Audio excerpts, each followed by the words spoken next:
ನಮಸ್ಕಾರ. ಇದು ಸುದ್ದಿ ವಿಶ್ಲೇಷಣೆ. ನಾನು ಶಶಿಧರ್ ಭಟ್. ಇದು ನನ್ನ ಡಿಜಿಟಲ್ ವಾಹಿನಿ ಸುದ್ದಿ ಟಿವಿ. ಈ ವಾಹಿನಿಯನ್ನು ಲೈಕ್ ಮಾಡಿ, ಸಬ್ಸ್ಕ್ರೈಬ್ ಮಾಡಿ, ಬೆಲ್ ಐಕಾನ್ ಪ್ರೆಸ್ ಮಾಡೋದಕ್ಕೆ ಮರಿಬೇಡಿ. ಹಾಗೇನೆ ಸಾಧ್ಯ ಆದರೆ ಸಹಾಯ ಮಾಡಿ. ಸ್ವತಂತ್ರ ಪತ್ರಿಕೋದ್ಯಮವನ್ನ ಉಳಿಸಿ ಬೆಳೆಸಿ. 2 ದಿನಗಳ ಹಿಂದೆ ಟಿಬೆಟ್ನಲ್ಲಿ ಒಂದು ಯೋಜನೆಗೆ ಕಾರ್ಯಾರಂಭ ಮಾಡಲಾಯಿತು. ಈ ಯೋಜನೆ ಸುಮಾರು $170 ಬಿಲಿಯನ್ ವೆಚ್ಚದಲ್ಲಿ. ಇದು ಅತಿ ಮಹತ್ವದ ಯೋಜನೆ. ಈ ಯೋಜನೆಯನ್ನು 2 ದಿನಗಳ ಹಿಂದೆ ಪ್ರಾರಂಭ ಮಾಡಿದ್ದು ಚೀನಾ. ಯಾವುದಕ್ಕೆ ಇದು? ಇದರಿಂದ ಉಂಟಾಗುವ ಪರಿಣಾಮ ಏನು? ಇದು ಯಾಕೆ ಚರ್ಚೆಗೆ ಗ್ರಾಸವನ್ನ ಒದಗಿಸಿದೆ? ಈ ಎಲ್ಲ ವಿಚಾರಗಳನ್ನ ನಾವು ಇವತ್ತು ನೋಡೋಣ. ಒಂದು, ಟಿಬೆಟ್ ಮತ್ತು ಭಾರತದ ಗಡಿಯಲ್ಲಿ ಅರುಣಾಚಲ ಪ್ರದೇಶಕ್ಕೆ ಹೊಂದಿಕೊಂಡಂತೆ ಈ ಬೃಹತ್ ಅಣೆಕಟ್ಟನ್ನ ಚೀನಾ ನಿರ್ವಹಿಸ್ತಾ ಇದೆ. ಆ ಕಾರ್ಯವನ್ನ ಮೊನ್ನೆ ಪ್ರಾರಂಭ ಮಾಡಿತು. ಇದು ವಿಶ್ವದ ಅತಿ ದೊಡ್ಡ ಅಣೆಕಟ್ಟು ಎಂದು ಹೇಳಲಾಗ್ತಾ ಇದೆ. ಆ ಕಾರಣಕ್ಕೆ $170 ಬಿಲಿಯನ್ ವೆಚ್ಚ ಆಗುತ್ತೆ. ಸೊ ಇದರ ಉದ್ದೇಶ ಜಲವಿದ್ಯುತ್ ಏನಿದೆ ಅದನ್ನು ಉತ್ಪಾದಿಸುವುದು. ನೀರಿನಿಂದ ನಾವೇನು ವಿದ್ಯುತ್ ಪ್ರಾರಂಭ ಮಾಡ್ತೀವಲ್ವಾ, ಅದಕ್ಕೆ ಸಂಬಂಧಪಟ್ಟ ಹಾಗೆ ಇದು. ಸೊ ಚೀನಾದ ಬಹುತೇಕ ಭಾಗಗಳಿಗೆ ವಿದ್ಯುತ್ ಅನ್ನ ಒದಗಿಸುತ್ತೆ. ಸೊ ಇದು ಒಂದು ಜುಲೈ 19, 2025 ಈ ಯೋಜನೆ ನಿಮ್ಗೆ ಹೇಳಿದೆ. ಅದು ಕಾರ್ಯಾರಂಭ ಮಾಡ್ತು. ಈ ಯೋಜನೆಯ ಒಟ್ಟು ವೆಚ್ಚ $167 ಬಿಲಿಯನ್. ಸೊ ಇದರಿಂದ ಏನಾಗುತ್ತೆ ಏನು ಅಂತ, ಇದರ ಆದ ಮೇಲೆ ವಿವಾದ ಪ್ರಾರಂಭ ಆದ್ಮೇಲೆ ಚೀನಾ ಪ್ರತಿಕ್ರಿಯೆಯನ್ನು ಕೂಡ ನೀಡ್ತು. ಸೊ ಆ ಪ್ರತಿಕ್ರಿಯೆ ಏನಿದೆ, ಆ ಪ್ರತಿಕ್ರಿಯೆ ಬಗ್ಗೆನೂ ಕೂಡ ನಾನು ಹೇಳ್ತೀನಿ. ಆದರೆ ಈ ಯೋಜನೆ ಯಾಕೆ ಆತಂಕವನ್ನು ಉಂಟು ಮಾಡಬೇಕು? ಯಾರಿಗೆ ಆತಂಕವನ್ನು ಉಂಟು ಮಾಡಬೇಕು? ಬ್ರಹ್ಮಪುತ್ರ ನದಿ ತಮಗೆ ಗೊತ್ತಿರಬಹುದು. ಅದು ಟಿಬೆಟ್ನಲ್ಲಿ ಹುಟ್ಟುತ್ತೆ.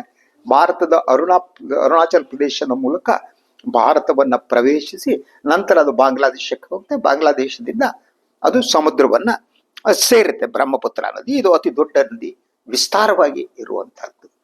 ಸೊ ಬ್ರಹ್ಮಪುತ್ರ ನದಿಯ ಮೇಲೆ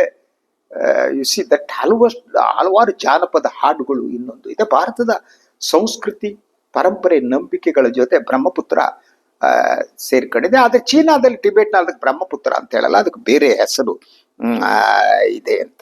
ಸೊ ಇದರಿಂದ ಒಂದು, ಈ ನದಿಯನ್ನ ನಾವು ನಮ್ಮ ನಾರ್ತ್ ಈಸ್ಟ್ ಇಂಡಿಯಾ ಏನಿದೆ, ಈಶಾನ್ಯ ಭಾರತದ ಜೀವ ನದಿ ಅಂತ ನಾವು ಬ್ರಹ್ಮಪುತ್ರವನ್ನ ಕರಿತೀವಿ.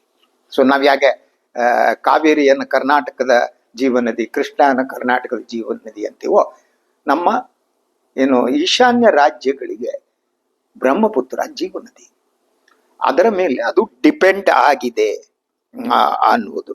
ಸೊ ಇದನ್ನ ನೋಡ್ಬಿಟ್ಟು ಏನ್ ಹೇಳಲಾಗ್ತಾ ಇದೆ ಅಂದ್ರೆ, ಇದು ಚೀನಾದ ಜಲಬಾಂಬ್ ಅಂತ ಹೇಳಲಾಗ್ತಾ ಇದೆ. ಜಲಬಾಂಬ್ ಕಥೆಗಳಿಗೂ ನಾನು ಬರ್ತೀನಿ. ಸೊ ನೀರನ್ನ ನೀವು ಬಾಂಬ್ ಆಗಿ ಬಳಸುವಂತ ಒಂದು ಪ್ರಕ್ರಿಯೆ ಪ್ರಾರಂಭ ಆದ್ರೆ ಮಾನವ ಜನಾಂಗ ಏನಾಗುತ್ತೆ ಅನ್ನೋದು. ಸೊ ಈ ಬಗ್ಗೆ ಹಲವಾರು ದಟ್ ಪ್ರಶ್ನೆಗಳು ಎದ್ದಿವೆ. ಅದರ ಜೊತೆಗೆ ಇದು ಒಂದು ದಟ್ ಇಡೀ ಈ ಪ್ರದೇಶದ ಪರಿಸರದ ಮೇಲೆ ಇದು ಯಾವ ಪರಿಣಾಮ ಬೀರುತ್ತೆ. ಸೊ ನೀವು ಚೀನಾದಲ್ಲಿ ನೀವು ಅಂಕಿಅಂಶಗಳನ್ನಿಸಿ ನೀವು ಭಯ ಆಗ್ಬೋದು. ಈಗಾಗಲೇ ಸುಮಾರು 1 ಲಕ್ಷ ಸರೋವರಗಳು ಚೀನಾದಲ್ಲಿವೆ. ಒಂದೆರಡಲ್ಲ, 1 ಲಕ್ಷ ಸರೋವರಗಳು. ಹಲವಾರು ಯೋಜನೆಗಳನ್ನ ಚೀನಾ ಮಾಡಿದೆ. ಅದರ ಜೊತೆಗೆ ಈಗ ಈ ಒಂದು ಯೋಜನೆ ಏನಿದೆ ಅದರದ್ದು ಪ್ರಾರಂಭ ಆಗಿದೆ, ಅದರ ಕೆಲಸ ಪ್ರಾರಂಭ ಆಗಿದೆ. ಸೊ ಹಾಗಿದ್ರೆ ಇದನ್ನ ಇಂಡಿಯಾ ಹೇಗೆ ಪ್ರತಿಕ್ರಿಯೆ ನೀಡಬೇಕು? ಇಂಡಿಯಾ ಪ್ರತಿಕ್ರಿಯೆ ನೀಡ್ತಾ ಹೇಳುದು ಅದನ್ನು ಕೂಡ ನಾನು ವಿವರಿಸ್ತೀನಿ. Anyway, so the project was commenced on July 19, 2025. So ಇದೇ ಮೊನ್ನೆ ಜುಲೈ 29 ಈ ಯೋಜನೆ ಏನಿದೆ ಅದರ ಶಿಲಾನ್ಯಾಸವನ್ನ ನೆರವೇರಿಸಲಾಯಿತು. To build the hydro power project. ನಿಮಗಾಗಲೇ ಹೇಳಿದೆ, ನಿಮ್ಮ ಹೈಡ್ರೋ ಪವರ್ ಪ್ರಾಜೆಕ್ಟ್ ಏನಿದೆ ಅದಕ್ಕಾಗಿ ಈ ಯೋಜನೆಯನ್ನ ಇದು ಮಾಡಲಾಯಿತು. ಇದಕ್ಕೆ ಚೈನೀಸ್ ಏನಿದೆ ಅಂದರೆ ಈ ಬ್ರಹ್ಮಪುತ್ರ ನದಿಗೆ ಚೈನೀಸ್ ಅವರು ಯಾರ್ಲುಂಗ್ ಜಾಂಗ್ಬೋ ರಿವರ್ ಅಂತ ಕರೀತಾರೆ. ಯಾರ್ಲುಂಗ್ ಜಾಂಗ್ಬೋ ರಿವರ್ ನದಿ ಅಂತ ಇದಕ್ಕೆ ಕರೀತಾರೆ. ಸೊ ಇದು ಚೀನಾದ ಏನಿದೆ, ಚೀನಾ ಇದು ನಮ್ಮ ಸ್ವಾತಂತ್ರ್ಯ, ಈ ನದಿಯ ನೀರನ್ನು ಬಳಸ್ಕೊಳ್ಳೋದು, ಇದು ನಮ್ಮ ನದಿ ಅಂತ ಹೇಳ್ತೀವಿ. ನಾವನ್ನ ಮುಂದೆ ಬಂದ್ಮೇಲೆ ಬ್ರಹ್ಮಪುತ್ರ ಅಂತ ನಾವು ಕರಿತೀವಿ. ಸೊ ಅವರ ಪ್ರಕಾರ ಅವರ ಹೆಸರು ಏನಿದೆ ಅದು ನೋಡಿ, ಹೇಳೋದು ಕಷ್ಟ.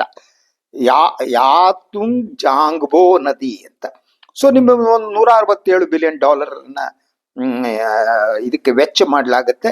ಸೊ ಇದರ ಪರಿಣಾಮದ ಬಗ್ಗೆ ನಾನು ಹೇಳಿದೆ. It's when the project once completed will help prevent and mitigate disasters along the entire Yarlung Jangbo River and will not adversely affect downstream region. So ಇದು ಇಡೀ ಈ ಪ್ರದೇಶದಲ್ಲಿ ಯಾವ ರೀತಿ ಪರಿಣಾಮ ಬೀರುತ್ತೆ ಅನ್ನೋದನ್ನು ಚೀನಾ ಹೇಳಿದೆ. ಅದ್ರ ಜೊತೆಗೆ ನದಿಯ ಕೆಳಮುಖದಲ್ಲಿ ಯಾರಿದ್ದಾರೆ ಅವರಿಗೆ ಯಾವುದೇ ಪರಿಣಾಮ ಆಗಲ್ಲ ಅಂತ ಚೀನಾ ಹೇಳ್ತಾ ಇದೆ. ಇದು ನಿಜನಾ ಅಂತ? ಚೀನಾದ ಮಾತನ್ನ ನೀವು ನೇರವಾಗಿ ಯಾವ್ದನ್ನು ಸ್ವೀಕಾರ ಮಾಡೋಕ್ಕಾಗಲ್ಲ. ಯಾಕಂದ್ರೆ ಚೀನಾ ಒಂಥರ ಸತ್ಯವನ್ನ ಹೇಳೋದು ಕಡಿಮೆ ಅಂತ. ಚೀನಾ ಯಾವತ್ತೂ ಸತ್ಯವನ್ನು ಹೇಳಲ್ಲ ಅದು. ಸೊ ಅದರಿಂದ ಅದು ಅಶ್ಯೂರೆನ್ಸ್ ಕೊಡ್ತಾ ಇದೆ. ಸೊ ಅದ್ರ ಜೊತೆಗೆ China has emphasise commitment to responsible river management, citing its experience in hydropower projects. However, there is no existing water sharing treaty between India and China. That is the major thing. So Bharat ಮತ್ತು ಚೀನಾದ ನಡುವೆ ಈ ನದಿಯ ನೀರಿನ ಹಂಚಿಕೆಯ ಬಗ್ಗೆ ಯಾವುದೇ ಒಪ್ಪಂದ ಇಲ್ಲ. It's a major thing. ಅದರಿಂದ ನಾವು ಕೇಳುವ ಸ್ಥಿತಿಯಲ್ಲಿಲ್ಲ. ಸೊ ಆದ್ರಿಂದ ಈಗ ಮುಂದೇನು ಅನ್ನುವುದು, ಇದ್ರ ಬಗ್ಗೆ ಭಾರತ ಏನ್ ಮಾಡುತ್ತೆ ಅನ್ನುವ ಪ್ರಶ್ನೆ ಕೂಡ ಬಹಳ ಮುಖ್ಯವಾಗಿದೆ. ಸೊ ಅದ್ರ ಜೊತೆಗೆ ಅಲ್ಲಿ ಪರಿಸರವಾದಿಗಳು ಈ ಬಗ್ಗೆ ಮಾತನಾಡ್ತಾ ಇದ್ದಾರೆ. ಇದರಿಂದ ಪರಿಸರ ಏನಿದೆ ನಾಶ ಆಗುತ್ತೆ, ಇನ್ನೊಂದಾಗುತ್ತೆ ಅಂತ. ಆದ್ರೆ ಈ ಕಾಲಘಟ್ಟದಲ್ಲಿ ಪರಿಸರವಾದಿಗಳ ಮಾತನ್ನು ಯಾರು ಕೇಳಲ್ಲ. ನಾಟ್ ಓನ್ಲಿ ಚೀನಾ, ಇಂಡಿಯಾ, ಎಲ್ಲೂ ಕೇಳಲ್ಲ. ಒಂಥರ ನೀವು ಪರಿಸರವಾದದ ಬಗ್ಗೆ ಮಾತಾಡ್ಬಿಟ್ರೆ ನೀವು ಹಂಗೆ ಹಿಂಗೆ ಅಂತ ಹೇಳುವ ಕಾಲ ಇದು. ಸೊ ಅದರಿಂದ ಪರಿಸರವಾದಿಗಳ ಯು ಸಿ ದಟ್ ಏನು ಒತ್ತಡ ಏನಿದೆ ಅದು ಯಾವುದು ಪರಿಣಾಮ ಬೀರುವ ಚಾನ್ಸಸ್ ಕಾಣ್ತಾ ಇಲ್ಲ. China is engaged in cooperation with downstream countries on sharing hydrological data, flood presentation with disaster plan. ಏನಾದ್ರು ಏನ್ ಮಾಡ್ಕೊತಿದ್ದಾರೆ ಈಗಿರುವ ಒಪ್ಪಂದ ಅಷ್ಟೇ, ನೀರಿನ ಹಂಚಿಕೆ ಬಗ್ಗೆ ಒಪ್ಪಂದ ಇಲ್ಲ. ಆದ್ರೆ ಕೆಲವು ಡಾಟಾಗಳ ಟ್ರಾನ್ಸ್ಫರ್ ಅನ್ನ ಚೀನಾ ಮಾಡುತ್ತೆ. ಅಂದ್ರೆ ಯಾವಾಗ ಭಾರಿ ಮಳೆ ಬರುತ್ತೆ, ನೀರು ಹೆಂಗ ಹರಿದೋಗ್ಬಿಡುತ್ತೆ, ಏನಾಗುತ್ತೆ ಅದಕ್ಕೆ ಸಂಬಂಧಪಟ್ಟಿದ್ದು. ಸೊ ಅದರ ಜೊತೆಗೆ ಇದೆಲ್ಲ ಆದ್ಮೇಲೆ, ಈ ಕಾಂಟ್ರವರ್ಸಿ ಆದ್ಮೇಲೆ ಚೀನಾ ಪ್ರತಿಕ್ರಿಯೆ ನೀಡಿದೆ. Brahmaputra will not impact India, Bangladesh, China. So ಇದು ಏನಿದೆ ನಮ್ಮ ನದಿಗೆ ನಾವು ಕಟ್ಕೊಂಡಿದೀವಿ, ಇದು ಭಾರತ ಮತ್ತು ಬಾಂಗ್ಲಾದೇಶದ ಮೇಲೆ ಯಾವುದೇ ಪರಿಣಾಮ ಬೀರಲ್ಲ ಅನ್ನುವುದು ಚೀನಾ ವಾದ.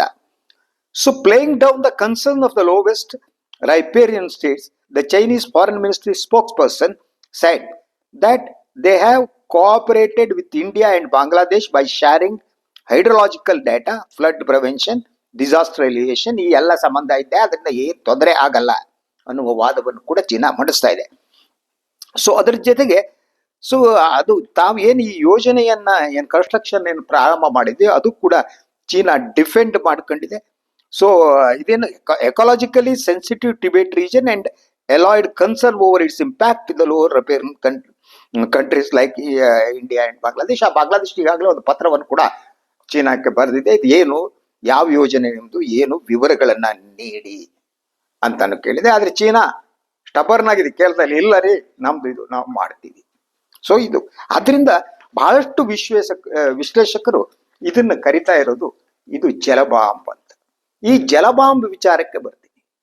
ಈ ದೇಶಗಳ ಈ ಸ್ಥಿತಿ ಇದೆ, ಇದೇ ಜಲಬಾಂಬ್ ಅನ್ನ ಮೋದಿ ಸರ್ಕಾರ ಪಾಕಿಸ್ತಾನದ ಮೇಲೆ ಅಪ್ಲೈ ಮಾಡಕ್ ಟ್ರೈ ಮಾಡ್ತೀವಿ, ನಮ್ಗೆಲ್ಲ ಗೊತ್ತಿದೆ. ಸೊ ನದಿ ನೀರಿನ ಹಂಚಿಕೆಯನ್ನ ಕ್ಯಾನ್ಸಲ್ ಮಾಡಿ ನೀರನ್ನು ಯಾವಾಗ ಬಿಡ್ತೀವಿ ನೋಡೋಣ ಅಂತ. ಈಗ ಅದೇ ಆಯುಧವನ್ನ ಭಾರತ ಪಾಕಿಸ್ತಾನದ ಮೇಲೆ ಯಾವ ಆಯುಧವನ್ನು ಬಳಸಿತ್ತೋ ಅದೇ ಆಯುಧವನ್ನ ಈಗ ಚೀನಾ ಭಾರತದ ಮೇಲೆ ಬಳಸ್ತಾ ಇದೆ. ಯಾಕಂದ್ರೆ ಚೀನಾ ಪಾಕಿಸ್ತಾನ ಫ್ರೆಂಡ್ಲಿ, ಬಹಳ ಬ್ರದರ್ಲಿ ಅಂತೆ ಅವ್ರು, ಏನ್ ಬ್ರದರ್ಲಿ ಏನೋ. So brotherly Nations what ever it may be, Bharat ಯಾವ ಬಾಂಬನ್ನ ಬಳಸ್ತು, ಜಲ ಬಾಂಬನ್ನ ಪಾಕಿಸ್ತಾನದ ಮೇಲೆ, ಅದೇ ಜಲ ಬಾಂಬನ್ನ ಈಗ ಚೀನಾ ಬಳಸ್ತಾ ಇದೆ. ಇದಕ್ಕೆ ತಿರುಗು ಬಾಣ ಅಂತಿರೋ ಏನಂತಿರೋ, ಇದರಿಂದ ಆಗುವ ಪರಿಣಾಮ ಏನು ಬಹಳ ಮುಖ್ಯವಾದ್ದು. ಸೊ ಬ್ರಹ್ಮಪುತ್ರ ನದಿ ಏನಿದೆ, ನೀವು ಅರುಣಾಚಲ ಪ್ರದೇಶದಿಂದ ಹೇಗೆ ಇಂಡಿಯಾದ ನಾರ್ತ್ ಈಸ್ಟರ್ನ್ ಸ್ಟೇಟ್ ನಲ್ಲಿ ಈಶಾನ್ಯ ರಾಜ್ಯಗಳ ಪ್ರವೇಶ ಸ್ಥಳ, ಅಲ್ಲಿ ಬೆಳೆಸಿ ಆ ನಾರ್ತ್ ಈಸ್ಟ್ ಸ್ಟೇಟಿಗೆಲ್ಲ ಅದು ಜೀವ ನದಿ ಅಂತ ಹೇಳಿದೆ. ಈ ಯೋಜನೆ ಆದ ಮೇಲೆ ನೀರಿನ ಹರಿವೇನಿರುತ್ತೆ ಅದರ ಪ್ರಮಾಣ ಮೊದಲಂತೆ ಇರೋದಕ್ಕಂತೂ ಸಾಧ್ಯ ಇಲ್ಲ. ಅದರ ಜೊತೆಗೆ ಇದು ಭಾರತ ಬಾಂಗ್ಲಾದೇಶ ಎರಡೂ ದೇಶಗಳ ಮೇಲೆ ಇದು ಪರಿಣಾಮ ಬೀರಬೇಕು. ಸೊ ಭಾರತ ಬಾಂಗ್ಲಾದೇಶ ಎರಡೂ ಸೇರಿ ಚೀನಾದ ಮೇಲೆ ಪ್ರತಿಭಟನೆ ನಡೆಸೋಣ ಅಂದ್ರೆ ಭಾರತಕ್ಕೂ ಬಾಂಗ್ಲಾದೇಶಕ್ಕೂ ಆಗಲ್ಲ, ಈ ಕಡೆ ಇವರು ಆಗಲ್ಲ. ಆದ್ರಿಂದ ಇದಕ್ಕಿಂತ ನನಗೆ ಇದಾಗೋದೇನು ಅಂದ್ರೆ, ಇದುವರೆಗೆ ಪ್ರಧಾನಿ ನರೇಂದ್ರ ಮೋದಿ ಅವರು ಹೀಗೆ ಇದ್ದಾರೆ. ಅವ್ರು ಚೀನಾದ ಬಗ್ಗೆ ಯಾವತ್ತೂ ಮಾತಾಡಲ್ಲ, ಅಮೆರಿಕದ ಬಗ್ಗೆ ಮಾತನಾಡಲ್ಲ. ಅವ್ರು ಬಂದು ಗೂಟ ಹೊಡೆದು ಬಗ್ನಿಗೂಟ ಹಾಕಿ ಹಿಂದ್ಗಡೆ ಹಿಂಗೆ ಹಿಂಗೆ ಹಿಂಗೆ ತಿರ್ಸಿದ್ರು, ನಮ್ಮ ಪ್ರಧಾನಿ ಮಾತಾಡಲ್ಲ. ಅದು ಹೇಳಕ್ ಹೋದ್ರೆ ನಮ್ಮ ವಿದೇಶಾಂಗ ಸಚಿವರು ನೋಡಿ, ಅವರ ದೊಡ್ಡ ದೇಶಗಳ ಜೊತೆ ಪ್ರಬಲ ದೇಶಗಳು ನಾವು ಮಾತಾಡಕ್ಕಾಗಲ್ಲ ಅಂತ. ಅಂದ್ರೆ ನಾವ್ ಯಾವ್ದಕ್ಕೆ ರೆಡಿ ಇದೀವಿ ಅಂದ್ರೆ, ಗುಬ್ಬಿ ಮೇಲೆ ಬ್ರಹ್ಮಾಸ್ತ್ರ ಬಿಡೋದಕ್ಕೆ ಮಾತ್ರ ನಾವು ರೆಡಿ. ಅದು ಈ Modi administration, I will call it as a Modi administration. ಅಮೆರಿಕದಲ್ಲಿ ಟ್ರಂಪ್ ಅಡ್ಮಿನಿಸ್ಟ್ರೇಷನ್ ಅಂದಾಗ ಇದು ಮೋದಿ ಅಡ್ಮಿನಿಸ್ಟ್ರೇಷನ್. ಮೋದಿ ಅಡ್ಮಿನಿಸ್ಟ್ರೇಷನ್ ಅಂದ್ರೆ ಬಲಾಢ್ಯರ ವಿರುದ್ಧ ಎದೆ ಉಬ್ಬಿಸಿ ನಿಲ್ಲುವ ಶಕ್ತಿ ಇಲ್ಲ. ಅವ್ರು ಏನು ಬಲಾಢ್ಯರ ಅಲ್ಲ ಅಂತ ಅನ್ಸಿದ್ರೆ ಅವ್ರು ಮಿಸ್ ಅಡ್ವೆಂಚರ್ ಮಾಡೋದಕ್ಕೆ ಮೋದಿ ಅಡ್ಮಿನಿಸ್ಟ್ರೇಷನ್ ರೆಡಿ ಆಗುತ್ತೆ. ಬಲಾಢ್ಯರಿದ್ದು ಇಲ್ಲವೇ ಇಲ್ಲ, ಮಾತಾಡಕ್ಕೆ ರೆಡಿ ಇಲ್ಲ ಚೀನಾದ ವಿರುದ್ಧ. ಈಗ ನಾನು ಹೇಳಿದೆ ನಿಮಗೆ, ಜುಲೈ 19 ಅಲ್ವಾ? ಸೊ ಒಂದು ವಾರ ಆಯ್ತು ಯೋಜನೆ ಪ್ರಾರಂಭ ಆಗ್ಬಿಟ್ಟು. ಚೀನಾದ ಉಪಾಧ್ಯಕ್ಷರು ಅವ್ರು ಯಾರೋ ಬಂದ್ಬಿಟ್ಟು ದೊಡ್ಡ ಫಂಕ್ಷನ್ ಅನ್ನ ಟಿಬೇಟ್ನಲ್ಲಿ ಮಾಡಿದ್ರು. ಒಂದಾರು ಸ್ಟೇಟ್ಮೆಂಟ್ ಕೊಟ್ಟರೆ, ಎಲ್ಲೋ ನಮ್ಮ ವಿದೇಶಾಂಗ ಇಲಾಖೆ ಯಾವಾಗಲೂ ಒಂದು ಇದ್ರ ಯೋಜನೆ ಬಗ್ಗೆ ಕೊಟ್ಟ ಸ್ಟೇಟ್ಮೆಂಟ್ ಅನ್ನು ನೋಡಿದ್ದೇನೆ ಹೊರತು ಅದಕ್ಕೊಂದು ಪ್ರಬಲವಾದ ಪ್ರತಿಭಟನೆ ವ್ಯಕ್ತಪಡಿಸೋದಕ್ಕೆ ನಾವು ರೆಡಿ ಇಲ್ಲ. ಅದ್ರ ಬದಲು ಈ ಅಮೆರಿಕಾದಲ್ಲಿ ಬೇರೆ, ಟ್ರಂಪ್ ಬೇರೆ ನಮ್ಗೆ ಕೂಟ ಹೊಟ್ಟಿದ್ದಾನೆ. ಅದಕ್ಕೆ ಎದ್ದು ಬಿದ್ದು ಇವರಿಬ್ಬರು ಓಡೋಗ್ಬಿಟ್ಟು ಚೀನಾಕ್ಕೆ ಹೋಗಿ ಬಂದ್ರು, ರಾಜನಾಥ್ ಸಿಂಗ್ ಅಂಡ್ ಜೈಶಂಕರ್. ಬೇಕು ಸ್ನೇಹ ಬೇಕು ಅಂತ ಹ್ಯಾಂಡ್ಲ್ ಹೊಡ್ಕೊಂಡು ಕೂತ್ಕೊಂಡ್ರು.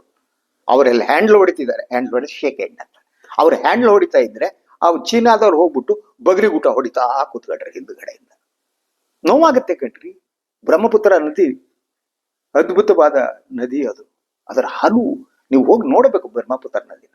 ಅದು ಹೇಗೆ ಆ ಪ್ರದೇಶದಲ್ಲಿ ಕ್ಲಾಸಿಕ್ ಥಿಂಗ್. ಆ ಬ್ರಹ್ಮಪುತ್ರ ನದಿ ಮೇಲೆ ಜನಪದ ಹಾಡುಗಳಿವೆ. ನಾವದು ಬ್ರಹ್ಮಪುತ್ರ, ಬ್ರಹ್ಮನ ಪುತ್ರ ಮಗ. ಬಹುತೇಕ ನದಿಗಳನ್ನ ನಾವು ಕಾವೇರಿ ಇರಲಿ, ಕೃಷ್ಣ ಹೆಂಗಸರ ಹೆಸರಿರುತ್ತೆ ನದಿಗಳಿಗೆ ಸಾಧಾರಣವಾಗಿ ಇಂಡಿಯನ್ ಪರಂಪರೆ ಅಲ್ವಾ. ಆದ್ರೆ ಇದು ಬ್ರಹ್ಮಪುತ್ರ, ಬ್ರಹ್ಮನ ಮಗ ಅಂತ. That is the thing, that is a cultural roots we have.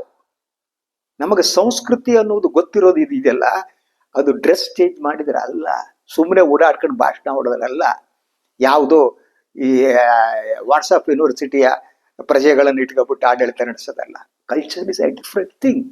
ಇಡೀ ಒಂದು ನದಿ ಇರುತ್ತಲ್ಲ, ಆ ನದಿಯ ಹರಿವಿಕ ಜೊತೆಗೆ ಅದರ ಅಕ್ಕಪಕ್ಕದಲ್ಲಿ ಒಟ್ಟಾರೆಯಾದ ಒಂದು ನಾಗರಿಕತೆ ಬೆಳೀತಾ ಹೋಗುತ್ತೆ ಅಂತ. ಆದ್ರಿಂದ ಅಂತ ಒಂದು ಸಂಬಂಧ ಇರುತ್ತೆ. ಅಂತಹ ಹರಿವಿನ ಮಹಾನ್ ಬ್ರಹ್ಮಪುತ್ರ ನದಿಯಲ್ಲಿ ನೀರು ಹರಿಯುವುದು ಕಡಿಮೆ ಆದ್ರೆ ಅದು ಯಾವ ರೀತಿಯ ಪರಿಣಾಮವನ್ನ ಜನಜೀವನದ ಮೇಲೆ ಬೀಳುತ್ತೆ, ಇದ್ರ ಬಗ್ಗೆ ಆಲೋಚನೆ ಮಾಡ್ಬೇಕಲ್ವಾ. ಆದ್ರೆ ಹಾಗಿಲ್ಲ.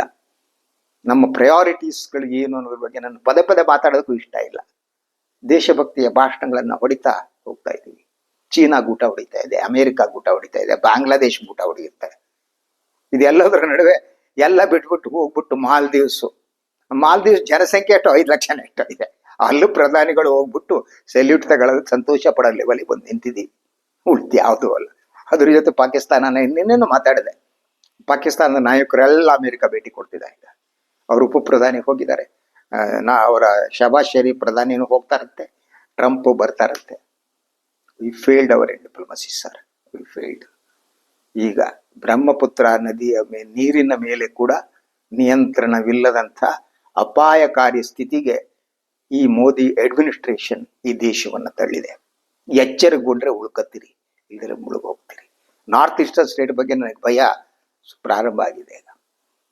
ಯಾಕೆಂದ್ರೆ ಅಲ್ಲಿ ಏನ್ ನಡೀತಾ ಇದೆ ಅದನ್ನ ಹೇಗೆ ಸಾಂಸ್ಕೃತಿಕವಾಗಿ ಐಸೋಲೇಟ್ ಆಗ್ತಾ ಇದೆ, ಮಣಿಪುರದಲ್ಲಿ ಏನಾಗ್ತಾ ಇದೆ ಎಲ್ಲ ಗೊತ್ತಿದೆ ನಮ್ಗೆ. ಅದನ್ನ ಒಳಗೊಳ್ಳುವಿಕೆ ಇರುತ್ತಲ್ಲ, ಕಲ್ಚರಲಿ, ಲಿಟರರಿ, ಸಿ, ಅದನ್ನ ಒಳಗೊಳ್ಳುವಿಕೆ ನಡಿಬೇಕಾಗತ್ತೆ. ಈ ಒಳಗೊಳ್ಳುವಿಕೆ ಅನ್ನೋದೇ ಇವ್ರಿಗೆ ಆಗಲ್ಲ. ಎಲ್ಲ ಯಾರನ್ನೂ ಒಳಗೊಳಿಸಲ್ಲ ಅವರು, ಎಲ್ಲ ಫಿನಿಶ್ ಮಾಡಿ divide and finish. Ultimately country will suffer. ಇದು ಇವತ್ತಿನ ಸುದ್ದಿ ವಿಶ್ಲೇಷಣೆ. ಇನ್ನೊಂದು ವಿಚಾರದಾಗ ಮತ್ತೆ ಬರ್ತೇವೆ. ನಾನು ವಾಯಿನ್ ಲೈಕ್ ಮಾಡಿ, ಸಬ್ಸ್ಕ್ರೈಬ್ ಮಾಡಿ, ಬೆಲ್ ಐಕಾನ್ ಪ್ರೆಸ್ ಮಾಡೋದಕ್ಕೆ ಮರಿಬೇಡಿ. ಹಾಗೇನೆ ಸಾಧ್ಯ ಆದರೆ ಸಹಾಯ ಮಾಡಿ. ಸ್ವತಂತ್ರ ಪತ್ರಿಕೋದ್ಯಮನ ಉಳಿಸಿ ಬೆಳೆಸಿ, ನನ್ನನ್ನ ಆಶೀರ್ವದಿಸಿ, ಒಂದು ಹಿಡಿ ಪ್ರೀತಿಯನ್ನ ನನಗೆ ಕೊಡಿ. ನಮಸ್ಕಾರ.